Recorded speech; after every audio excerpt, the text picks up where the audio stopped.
Today on the Big 3 in 30, the Timberwolves make a blockbuster trade for LaMelo Ball. The Timberwolves trade with the Hornets that brings LaMelo Ball to Minnesota. Minnesota sending out Naz Reid to Charlotte. The Celtics are still looking to move Jaylen Brown. Lots of talk about Jaylen Brown. And who got the best steals in the first round of the NBA draft? So some of my favorite draft hauls. This is the Big 3 in 30 NBA.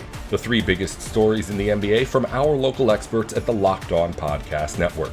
We bring you the real story, why it matters, what's next, who wins the big game, and more. All in 30 minutes. The Big 3 in 30 NBA starts now.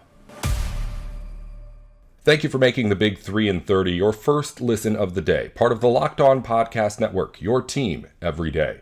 LaMelo Ball is headed to Minnesota, giving Anthony Edwards a new star running mate. Ben Beacon with Locked On Wolves breaks down the fit. The Timberwolves trade with the Hornets that brings LaMelo Ball to Minnesota. Minnesota sending out Naz Reid to Charlotte, along with an unprotected 2033 draft pick, 3 first-round pick swaps, and 3 second-round picks.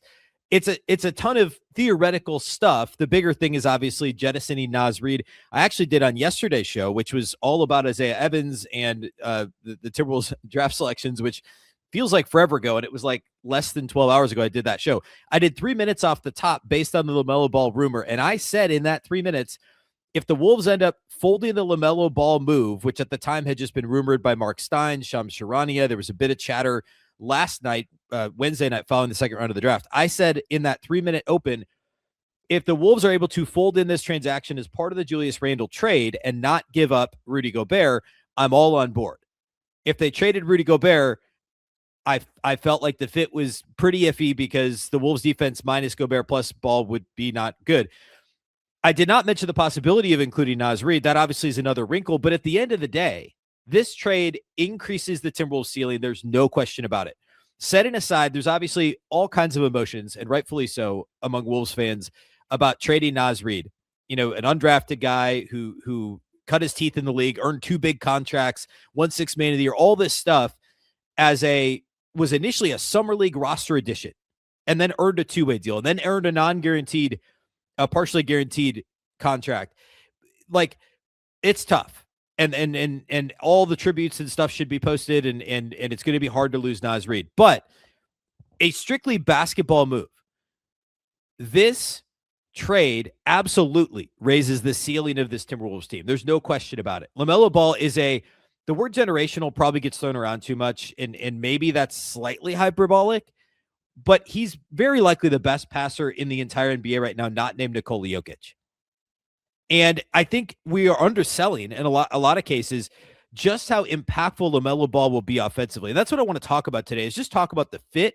We have plenty of time to talk about the rest of the offseason. There's going to be a show tomorrow. I'm going to do a crossover episode with the guys from Locked On Hornets later today. We're doing a live squad show. While you're watching or listening to this, we're doing the live squad show on YouTube. There's a ton of stuff in the next couple of days. So this quick hitter is about the specific fit with LaMelo Ball. It's absolutely perfect. LaMelo Ball can score if you need him to, and he has scored a lot. We're talking about a guy who's a 20-plus point per game scorer. For his career, he's 20.8 points per game. He's scored 23 or more per game 3 straight years. This last year, he was down a little scoring-wise, but that's because this Hornets team was just that much better. And the usage rate went down a little, and the shooting actually improved in terms of his three-point percentage. He was right at about league average. He's more of a volume three-point shooting guy. But the point is, he can get to his spot and score. Mid-range, floater game, three-pointers, unlimited range. He's a volume three-point shooter. Again, 36.5% for his career. So he's not a sharpshooter, but it's not the percentage. It's the fact that he can shoot it at league average from anywhere, catch and shoot off the dribble. You've got to guard him. You got to pick him up at the timeline if you don't want him pulling from the logo and knocking down a 3, because he can do that. It's also just the half step. When teams are loading up on Anthony Edwards, they've got to be a half step closer to LaMelo Ball. Even if he's not a 43% three-point shooter, the idea that he can pull from anywhere and knock it down from anywhere is going to keep defenses honest. It's the extra half step that simply didn't exist before, whether it was aging Mike Conley or Naz Reid for that matter, who certainly had the respective defenses, but in large part due to the shoulder injury late last year, wasn't shooting the ball well down the stretch in the regular season of the playoffs. But LaMelo is just a different threat. He can also obviously attack a closeout. He doesn't get to the rim that much, but he can do it. He's long enough to score over shot blockers. He, again, is good with floater game, good in the paint, outstanding in pick and roll. But I think the number one thing is just the overall mentality of the ball movement, sharing the basketball. It's going to be so much better. And that's huge. I mean, I put this out on X a little bit ago. But Charlotte, take out the LaMelo's rookie season, which was a COVID shortened year. And the defense was okay for Charlotte. I think Ball played most of the season. Remember, it wasn't a full year. So the actual number of games he played is a little bit lower. But his second year in the league, 21-22, Charlotte was the 6th ranked offense according to Clean the Glass. Go look at that roster. It wasn't a good roster. I mean, Bridges and they had PJ Washington, but he wasn't, being used in the same way. And Terry Rozier, that was kind of it offensively. It wasn't a good roster. They were 6th in the NBA in offensive efficiency. This last year, they were 7th, and they were 2nd in the NBA after January 1st. The 3 years in between, when LaMelo was on again, off again, hurt, and played like 22 games in 1 year. I mean, his games played in those 3 seasons were 36, 22, and 47. Okay, 36 games played, 22 games played, and 47 games played. And in those years, Charlotte finished 30th, 27th, and 29th in offense. So that tells me 2 things. The boost that LaMelo actually tells me 3 things. 2 of them are good. 1 of them is bad. The boost that LaMelo Ball gives Charlotte's offense is, 25 spots, right? Like when you look at the NBA, 20 to 25 spots in overall offensive efficiency. That's massive. And also the talent on the rosters that he was dealing with. Obviously this year was a little different, and they got, between Brandon Miller and Con Knipple, and the emergence of Diabate, certainly this roster this year was better. But the fact that the roster he had in 21-22 is a top 10, top 6 offense, and then it plummeted to bottom 3 in the league the next 3 seasons, including a dead last finish in offense when he was injured a lot, shows you the level to which he raised what was pretty modest talent, to say it kindly, on a Charlotte roster. And then the third thing it tells me is obviously the biggest concern that I have with this move is LaMelo Ball's health. He's been hurt a lot. Workplace chaos can show up fast. The problem is that finding the right candidate can take a lot more time than most businesses can afford. That's where Indeed Sponsored Jobs comes in. Indeed Sponsored Jobs helps you reach candidates who actually fit what you're looking for based on skills, experience, and location. Finding the right person can make all the difference, whether it's building a business or building a winning team. Some of the best moves organizations make aren't always the splashiest ones. Sometimes it's finding the person who fits exactly what the team needs at the right moment. That's what stood out to me here, and it's the same idea behind Indeed Sponsored Jobs, helping connect organizations with candidates who are the right fit from the start. Spend less time searching and more time actually interviewing candidates who check all your boxes. Less stress, less time, more results. When you need the right person to cut through the chaos, this is a job for Indeed Sponsored Jobs. And listeners to this show will get a $75 sponsored job credit to help get your premium status you deserve at Indeed.com/podcast. Just go to Indeed.com/podcast right now and support our show by saying you heard about Indeed on this podcast. Indeed.com/podcast. Terms and conditions apply. Need to hire? This is a job for Indeed Sponsored Jobs. ED is way more common than most guys think, and millions of men deal with it at some point. HIMSS offers a simple, convenient way to take care of your health by connecting you with licensed healthcare providers online and giving you access to personalized treatment options from the comfort of your home. No awkward appointments, no pharmacy lines, just a straightforward process designed to make getting care easier. Taking care of yourself shouldn't feel complicated, and HIMSS makes the process private and easy to navigate. It's healthcare built around your schedule and your comfort. The biggest thing for me is how convenient it is to be able to set an appointment with a doctor on my schedule and without having to leave the house. We're all busy. and Hims helps make a process that can be an uncomfortable hassle as easy and quick as possible. To get simple online access to personalized, affordable care for ED, hair loss, weight loss, and more, visit hims.com/lockedonnba. That's hims.com/lockedonnba for your free online visit. hims.com/lockedonnba. Prescription required. See website for details and important safety information. Sildenafil is a generic version of Viagra. Viagra is a registered trademark of Viatris Specialty LLC. Hims is not affiliated with or endorsed by Viatris. Welcome back to the Big 3 in 30 NBA. The Celtics are engaged in Jaylen Brown trade talks as they weigh their next big roster move. John Corrales with Locked On Celtics sorts through the rumors. Lots of talk about Jaylen Brown, where it just feels like when you hear Shams Charania, when you hear Brian Windhorst talk, it seems like it continues to trend in the talks are, I don't know if they're intensifying, but Brad Stevens is very clearly talking to teams about Jaylen Brown. They are listening. They are engaging. This is a process that is currently happening. As I said yesterday, it doesn't mean that Jaylen is definitely gone. There has to be some wiggle room that a deal is not done. It's not possible. Teams are asking for way too much. There are LaMelo Ball rumors out there now. It's surprising in that we didn't hear any of that coming, but also not surprising because I don't think that building around LaMelo Ball is the way to go. And Charlotte's realizing this, and they're like, hey, if you want LaMelo, he's available. So it does make the Celtics situation kind of interesting, right? Because if LaMelo is there and some teams might be like, hey, we're not going to go so crazy to get Jaylen. We can get LaMelo. That's a star level player. Maybe you can argue, is he better than Jaylen? Is he not? Obviously, LaMelo, I don't think is, but he does have like that explosive potential. So whatever it is, wherever you think they land, teams can be like, if you're going to try to squeeze me on Jaylen, I'm just going to go see what's up with LaMelo. But it's very clear to me. I do think that I did question whether clarity was the way to go with this. I do think it is clear that the Celtics are looking to trade Jaylen Brown.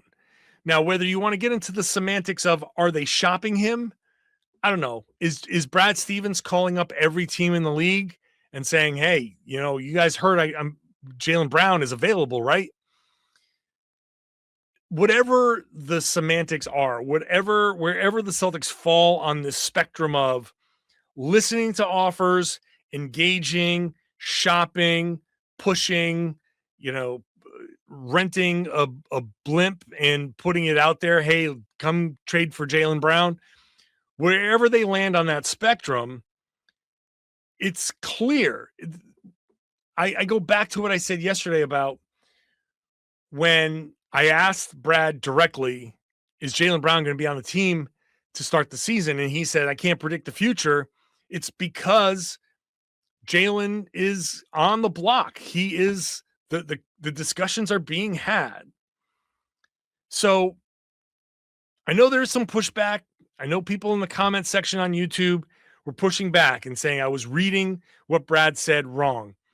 I don't think I was reading it wrong. I don't think that this is guaranteed to I don't think this is like some smokescreen. I don't know. Maybe other teams in the league are exacerbating the situation. It's entirely possible that teams around the NBA are starting to feed the rumors to say, hey, maybe Jaylen Brown can shake free. Maybe we can get him. Maybe we can get him for less.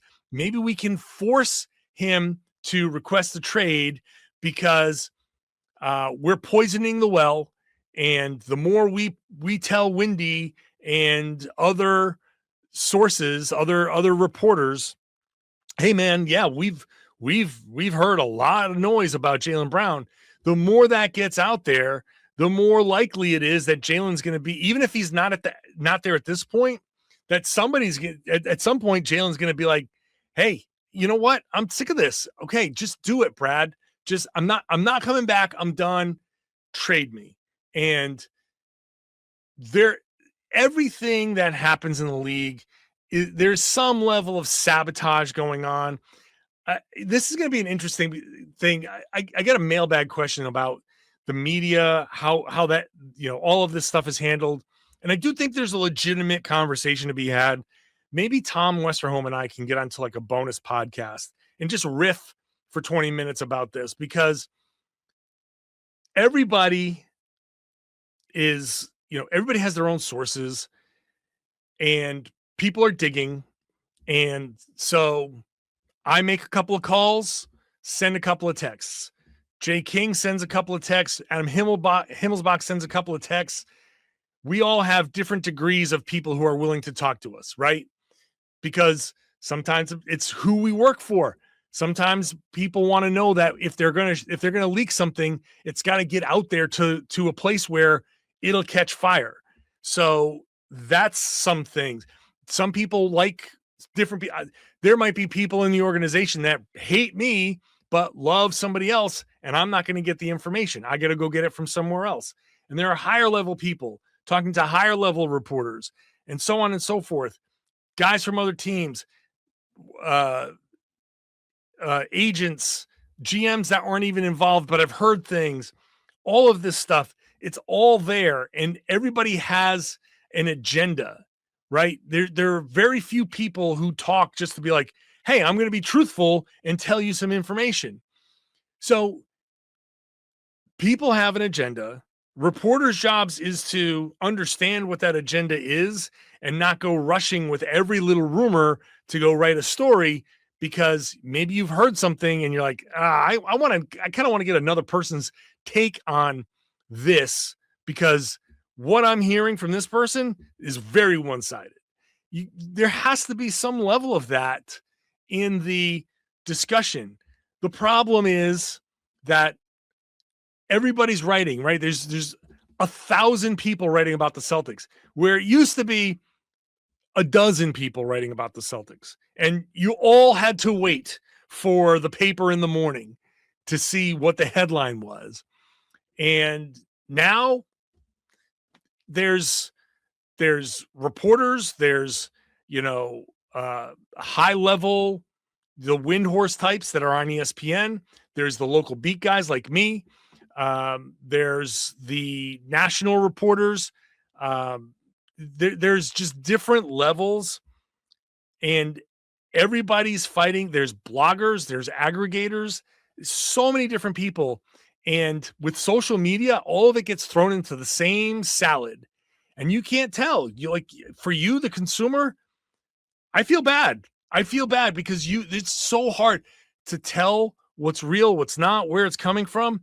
And so much of it is purposely disguised to look like something that it might not be, because there are people fighting for clicks, because people get paid on clicks, and it's difficult.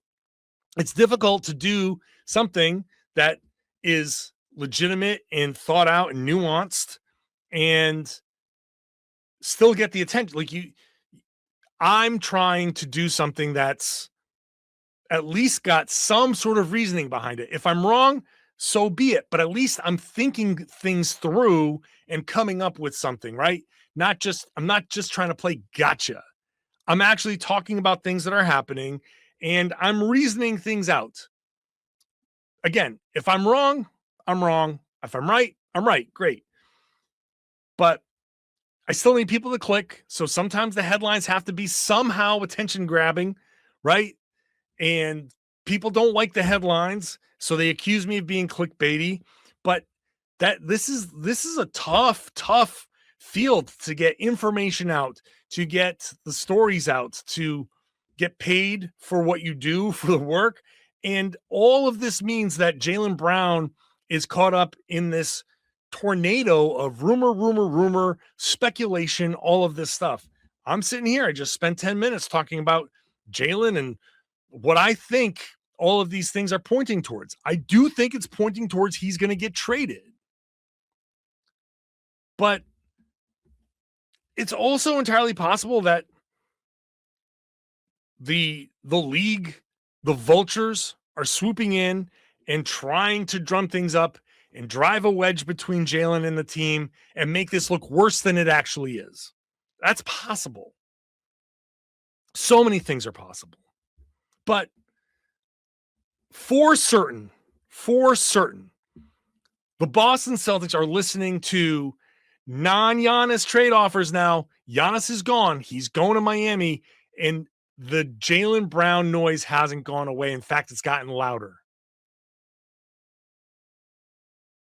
There are more live events now than ever worth seeing. Games, concert, comedy shows, festivals. The hard part usually isn't deciding what you want to attend. It's actually getting the tickets. Between long wait times, confusing checkout processes, and surprise fees, buying tickets can sometimes feel harder than it should.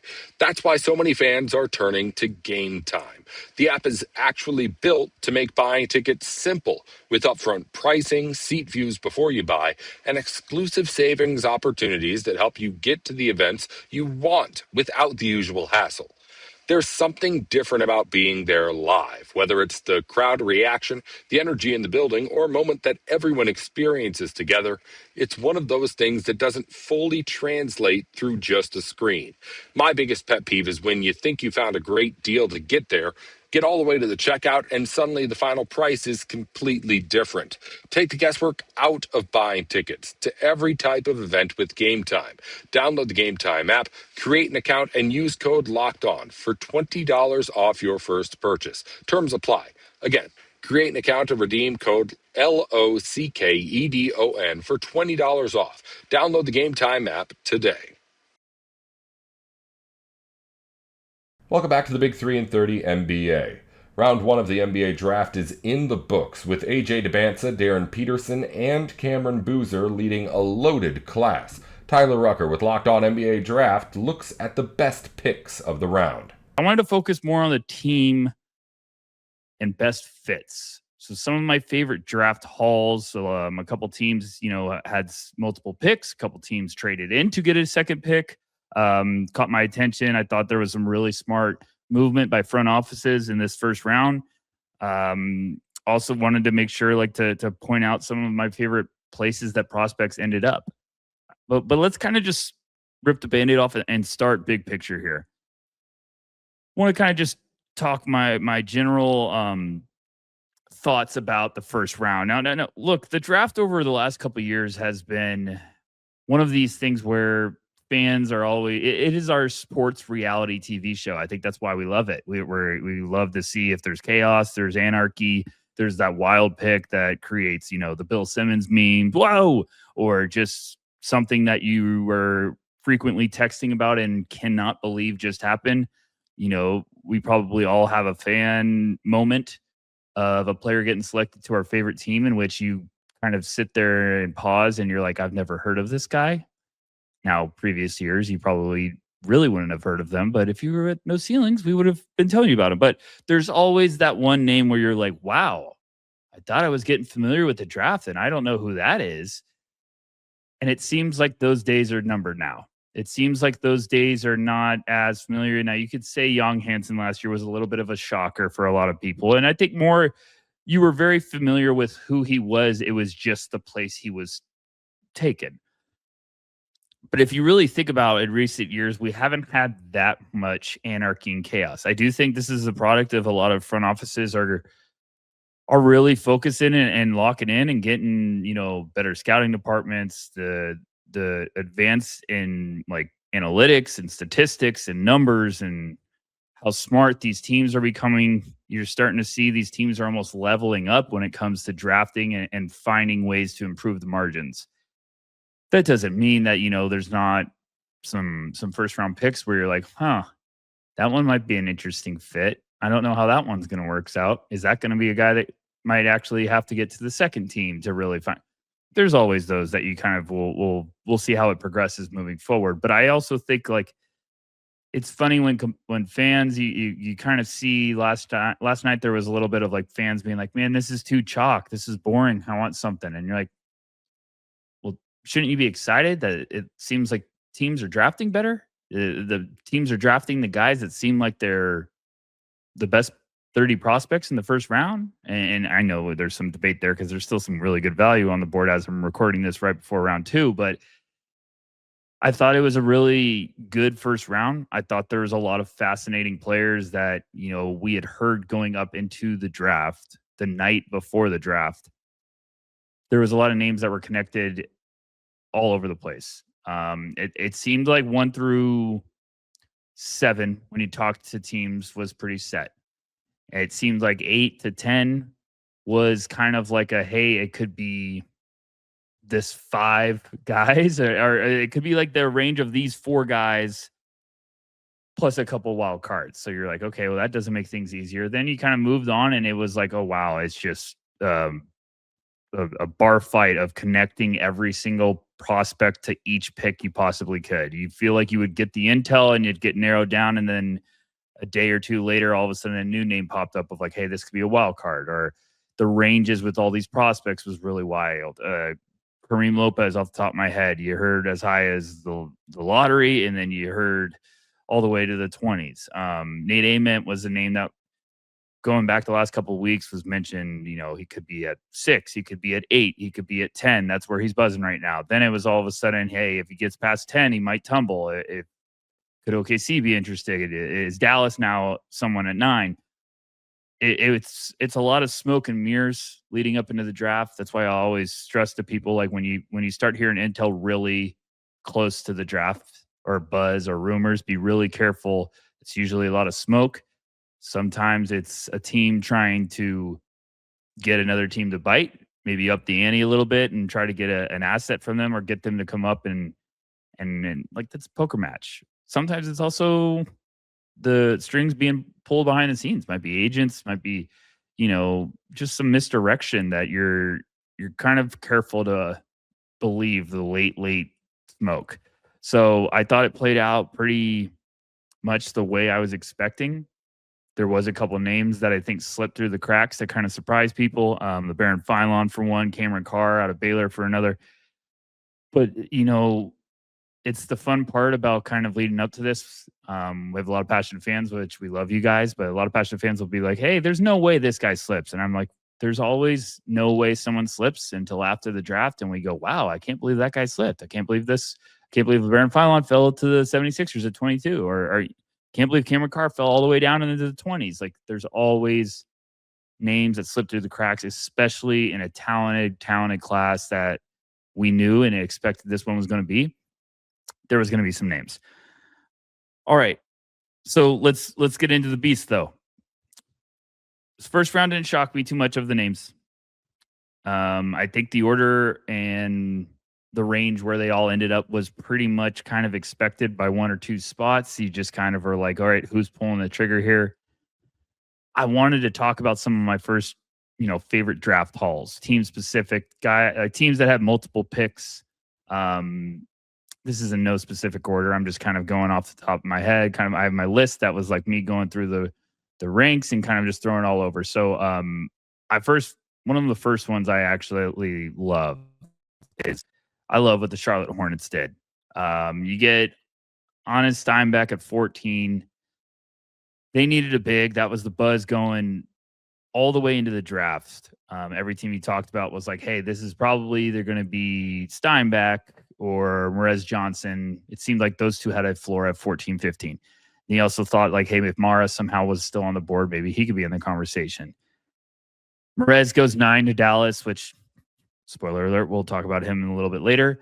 And it kind of seemed like an opportunity where Mara goes 12 to OKC. I was like, all right, now things are getting a little interesting for Charlotte. If you want a big, and it was kind of like the next tier of bigs sort of drop off, if you want to put it that way. I was like, Steinbach, you got to hope that he's there, and you got to sweat this one a little bit. Going into the draft, I thought it was potentially one of my favorite fits. Charlotte was a team going into this one I thought had like a fantastic opportunity to take another step forward. This is a front office that's still very young in their tenure. They've coming off a fantastic draft where they really started to get some pieces and build some depth, some other pieces that I think could be taking a nice year two leap.